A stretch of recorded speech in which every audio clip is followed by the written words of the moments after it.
Assalamu alaikum. My name is Salim Siddiqui and you're listening to the Hot Conflict video series. And today we're continuing the story of Eid, the great Eid, the great Muslim celebration. And we're telling the story of why this is important, and the pilgrims all over the world are gathered together at the house in Mecca to worship the one and only Lord. And we've talked about the story of the creation of Adam. And again, a quick disclaimer that we're talking about some strange concepts today and some ideas and realities that people, if they haven't heard it explained the correct way, might think that some of this stuff is very strange. Again, we're relating issues from Islam and what Islam actually teaches in a communication method and storytelling fashion to a Western audience, with me, your great host Salim Siddiqui, telling it to you in a way that you can understand from a Western point of view, because the greatest concept is that there's no one to explain Islam from a Western audience. And so I'm going to be telling you things, and like I said, the story is strange. If you start to get a glimmer of the whole truth, it might be hard to bear.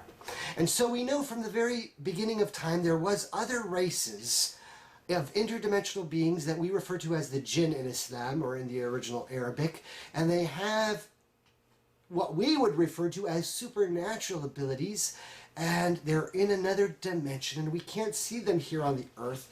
And Satan was from amongst those. Now the Jinn have free will, and they're made of smokeless fire, unlike the angels of the Lord, who are made of light and obey the commandments of the Lord. And we talked about Adam and all the angels and the court of the Lord being ordered to bow down to Adam because of his superiority as the greatest race.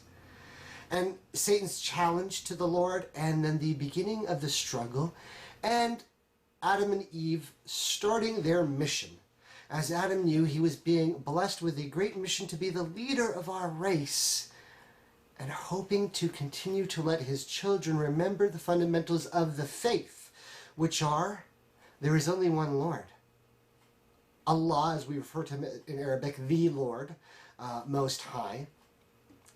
And Adam is being sent, and later will come more messengers and more books that Allah will help to guide the people and to remind them that there are angels and there are jinns. And there is a day of judgment when you will have to take account. You are made of a soul, and this life is just of the body. And after the day of judgment, there is an afterlife, and there is the reward of heaven for those who believed in the Lord, and there is the punishment of hell for those who disbelieved in the Lord. And Satan, the leader of the Jinn races, is, as the Lord promised us, a truly dastardly evil enemy. And we've learned some other lessons that Adam taught us. That the other races, if they're malevolent, they will lie to us, deceive us, and do whatever it takes to convince us to go away from believing the one truth, which is what? The articles of faith that I just told you, that there is only one Lord. And so Adam began this struggle here on earth. And here's where it gets foggy, and we're not sure what exactly happens. We don't know if man stayed on the earth or traveled to other planets or populated the universe, or whether there was interaction with the other races. We have some references from other cultures that we'll get into later in the story, but at this point we have Adam and Eve, and there begins the story of the human race. And so Adam has two children. And the goal of Adam is the goal of all fathers, who we've talked about are the leaders of the family unit. And that is to instill and pass on their DNA, their blood, their gene, the souls into the next generation, to remember the message of the true Lord. And Adam wants to teach his children the truth. And he tries to convince them and make them understand that they are at war, like he knows, with a malevolent alien race. But But Adam's children didn't see them. Adam's children couldn't see them. And so Satan decides, what are we going to do? What do we do to try and destroy Adam? Well, you have to start from the very beginning. We are at war with the other races. And if we are at war with the other races, what do we need to do to the human race? Well, we need to figure out a way to divide them and keep them divided. How is the best way to do that? Frack up their relationships. Clear narration from Islam, from the Quran, and from the Sunnah.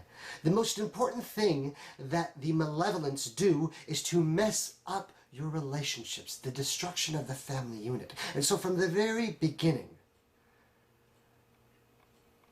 Cain was to marry a certain sister, and Abel was to marry another sister. And in a strange form, morphed as another being, Satan came to Cain and convinced him that that was not the relationship that he wanted. And he wanted to marry the sister that Abel was going to marry. And it got so bad to the point, as we all know as the story goes, that the alien races, using their mental abilities and morphing abilities, their waswasa, their whispering, were able to convince Cain, the very first son of our father, Adam, to forget that our race was at war with the other races. And we started the very first of the major sins, and that is murder. Killing our own race. A ludicrous thought for anybody who understands the reality of the truth. If you understand that there are other races, and if you recognize the truth of what Adam was trying to tell you, and that we have in the Quran and the Sunnah, and we have been trying to explain to people about the truth of Islam for 1500 years, that we are at war with interdimensional beings, and Satan is their leader. But he convinced Cain to start interhuman killing. And once that system was established, it was like, there was no turning back. The precedent had already been set. For how many thousands of years, God only knows, we've continued to kill each other. God bless Adam and have mercy on him, but time passed and who knows what exactly happened, but things in the story get really, really messed up. And the world must have somehow gotten so out of whack that the truth and the light must have been overcome by the darkness, because we find ourselves later on in the story at a time of the next true prophet of the Lord, Noah, and we find him in a situation where nobody remembers that they're supposed to worship the Lord Most High. And we have false gods and false pagan practices all over the place. Somehow, the other races were able to manipulate us to the point where the world had gotten so corrupt that Allah the Most High had decided that it was necessary to cleanse the whole earth. And in a cosmic event, listen to the story and pay attention. Oh, ladies and gentlemen, listen to the truth of Islam, because Noah was what? What we call in Arabic a Muslim. Somebody who submitted to the truth. Islam, the true submission of what? The one Lord. The fundamentals of faith. Knowing that he was a prophet and got true guidance from the Lord Most High. That the calamity was coming, and all the rest of everyone around you had forgotten the worship of the Lord, and the situation got so bad that the earth was to be destroyed. And Noah was to order those who believed, the few and the handful, who still worshiped the one true God, after how many generations of passing and war with the other races and manipulation from the interdimensional beings, the Jinn, from the unseen world, the Hybribs. Somehow the light of the truth had been lost, And it was necessary to create as the plan and the destiny and the fate of the story that Allah is teaching us in what we call Islam, that the world could be destroyed and would be destroyed and isn't as important as we think if it becomes so fracked up that no one even believes in the Lord anymore.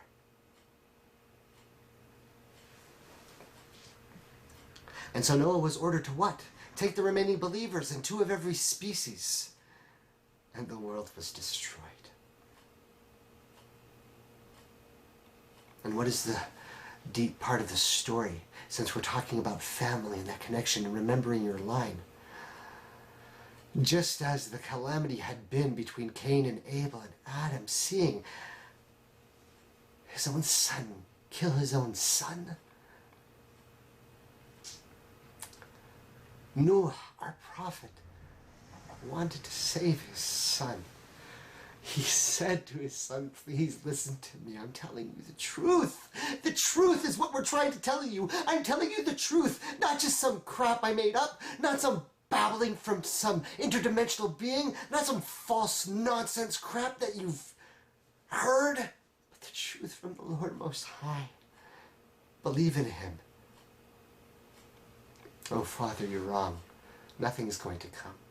I don't believe in that Lord that you claim to know. I will go to the highest mountains. And even Noah couldn't sometimes get his own son and his own blood to hold on to the chain. The hardest of things that Adam learned with his son and Noah learned with his son. Oh, so rough.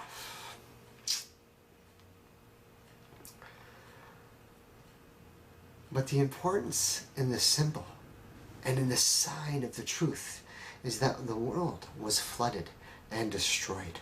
When exactly, God only knows. But the narrations from numerous cultures and civilizations and numerous language all depict the same thing. And in that are signs for those who understand. As Allah orders us in the Quran, look through all the different lands and see what their stories were of what really happened. It's there, ladies and gentlemen. The truth is out there. If we're going to get a little bit trippy, we might as well go all the way. The truth is out there. The truth, as a fundamental, must always be there, and it's a guarantee from your Lord as the articles of faith. Continuous prophets with continuous revealed books. For the truth, be there always for those who seek it and are ready to actually understand the truth and the light. This is something that only Allah brings. I ask Allah to protect us and give us faith, because people have faith and then they lose it. So I'm not claiming to be better than anyone. Faith increases and decreases. It's one of those things. But guidance to the truth, when somebody sees it, when God blesses them in his plan, then they see the light, then they see the truth. But I'm hoping if you're paying attention to the story, you just might see 2 or 3 different things and the story might start to click, and perhaps the truth might just set you free. Are you free?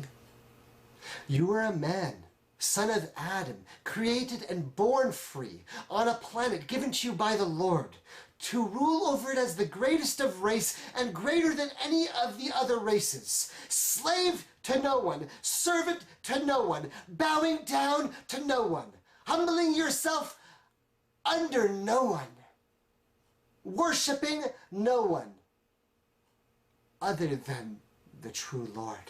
La ilaha illa huwa. There is only one God, the true Lord. But somehow it was lost. And so Noah went on that journey, and time continued. And again, over time, strange things happened. Somehow, people, although the prophets were sent and the books were given, the other races didn't give up. And Satan, as he promised, would do whatever he could. And God warned us that he was going to be a serious enemy. This isn't a BS war. This isn't a figment of your imagination. This is a war, a battle over your soul, your divine life. Do you understand the ramifications?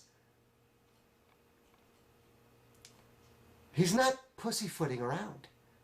This is strategy, and you're dealing with an alien race that has intelligence and free will and the ability to manipulate and maneuver and deceive and strategize using strategery to deceive you.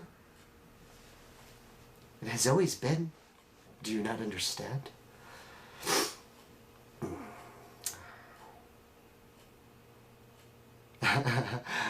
And so the story continues to our father, Abraham. Now the story of Abraham is very important because Abraham was so significant that he continues to remain a pillar of monotheism. A pillar that all the major monotheistic religions to this day, Islam included, consider Abraham the pillar of the faith, our father in lineage. What would have happened to Abraham? If you remember the story of Abraham and wake up, if we go back to the war and understand what we're talking about in the cosmic, intergalactic, universal war between us and the other races, you'll remember that Abraham wakes up where? Babylon? Sumeria? The places where people had begun and learned to use the technology of the alien races and were able to perform feats and magic and strange things that we know to this day were really, really fracked up. I mean, you know, there was some weird, wild stuff going on back then, right? We know this stuff. And how does the story go? The story goes exactly like it's supposed to. If the truth shall set you free, then here it is. Abraham wakes up where? In a society that is great and grand. Full of idols and pagan worship. Why? Somehow, again, over time, the interdimensional beings, the other alien races, the Jinns have manipulated mankind, and there we are figuring out how to use their technology and following their systems and believing in them as our gods, and we have statues filling all the places of worship. Hawla wala quwwata illa billah. There's no power or glory or might or strength or true power except the Lord Most High. Do not be deceived by any of the other manipulation, misinformation, or even supernatural technology that could have come from the other alien races. The power of God is always more greater than that. Were the alien races, although we don't know where they were or what exactly they came to, we know that they weren't all exterminated. But from the tradition we know that Satan or Lucifer, before he ascended to the highest heavens, took them and threw them on some island, or perhaps another planet, or perhaps somewhere far in the galaxies. At the end of the Great War before the creation of Adam. But by the time Ibrahim or Abraham arrives on the scene, they're worshiping all the different gods, getting their knowledge from the other side, the other dimension again. That Abraham's story is there very clearly for you to understand the importance of the truth. Abraham knows that this cannot be right. I cannot be worshiping these false gods. He wants to know the truth of the Lord. And so we know as the story goes, as the ways of the other side and their knowledge of the stars and the galaxy, because of their ability and technology to move about the universe, they sometimes share technology with this world, and sometimes people in this world get misguided. And Abraham asked the same questions that you should be asking today. Do I worship the stars? No. The stars extinguish. Do I worship the moon? Ibrahim said. No, we're not lunar worshippers. We don't believe in the moons. That's not our God. Do I worship the great and powerful sun? No, that's not our God. And Abraham realized the truth. What? The true God is the Lord Most High, the one who created the universe and all that is in it. He is high above that. Allahu Akbar, Allah the greatest, the Lord Most High. La ilaha illallah. There is only one true God. Again, so much misinformation. Like we said, the thing that we do on the hotconflict.com website is change the misinformation that is out there about Islam. Muslims believe in the one true God. There are so many people out there trying to convince you that Muslims believe in the moon God and that Allah is the moon God. That is utter nonsense. And as the story I'm telling you of Abraham is clear, we don't believe in the stars or the moon or the sun. God is God. Glory and majestic is the Lord, the light, the Nur. How dare you suggest any of the ludicrous concepts of the creation? God created the universe and all of the races and all of the stars and all of the moons. He's God. The capital G-O-D if you want to go that way, right? How can else I explain it to you? That's what Muslims believe. La ilaha illallah. The statement that we're screaming out loud all the time. There's only one God. But let's go back to the story because people always get confused. So now Abraham is there and there's people who think that there's all these multiple gods, and Ibrahim figures out the truth of what? God is the one God Most High. He can't be seen. He is above that. You don't see him in this world. And Ibrahim was cool. He asked God to show him some stuff. He, asked questions and got answers. But he was a true believer. And that is how come you hear the description in the Quran of Ibrahim being what? The pillar. Solid. Why? Because he knew that that's it. I believe in God. And from this day on, it's my mission to make sure that this planet is never again going to be confused by any of the false gods or alien races or anything else. By God, I swear, from this moment on, it will be my goal to make worshiping the Lord Most High supreme on this planet, and that is my mission. And he realized the truth. Oh, peace and blessings and mercy of God be upon Abraham our father. And so we know the story and how it goes. And like I said in the past stories, and all the tests of the prophets were always what? To remind you that this test is always going to be difficult and it's always going to be hardest in your own family. So Ibrahim, the most upright believer on the planet Earth, when everyone else is pagan, must confront the pagan worshippers. And here's a case where we have Adam having a problem with his one son and Noah having a problem with his son. Here we have Ibrahim coming and finding that his father is the leader of the pagan worshippers. I mean, what kind of a situation could that be? He finds out the truth and at the same time realizing the total majestic knowledge of the truth, but that his own father is the one who is the most deceived by the Jinns. Can you imagine that? And so the beauty of the faith is clear. Ibrahim takes and destroys the statues, and to show the people the obvious ludicrousy of their stupidity in the belief in these statues and false gods. But things went badly. And we know very clearly that Abraham's people weren't willing to accept his message, and they threw him in the fire.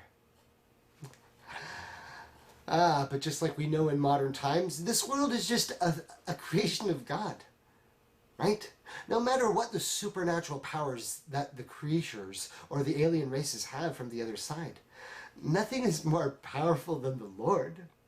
The Lord and the miracles that he gave to the true prophets were always amazing in their miracles, right? And so Ibrahim what? Was thrown into the fire. But for Allah, the fire doesn't have to be hot. It's just a thing. Allah made it. Allah made everything that is in this universe and everything the way it is. And if Allah wants with a be so it is, he can change any of the facts. There is no scientific laws or maxims that must be true for God.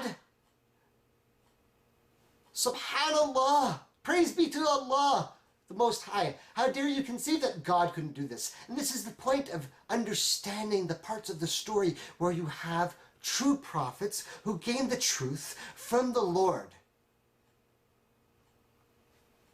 Ibrahim didn't burn, but he knew that his message wouldn't work there. And so he left.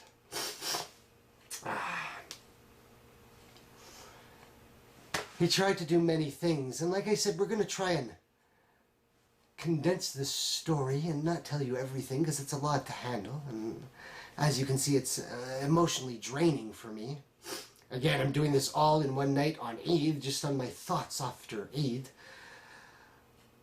But we get to a very fundamental point in the development of the story of the battle of our race and those who believe in the true Lord Most High and the other races and the misguidance of Shaitan. We get to a very important fundamental. Ibrahim, the pillar of the faith, had just been through a very traumatic experience with his father.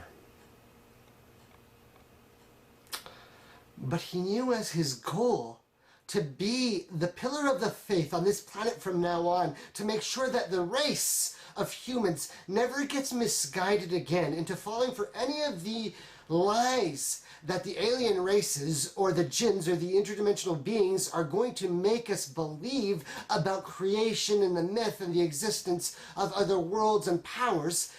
Ibrahim knew that his mission had to be established. And how do you do that? How do you establish it?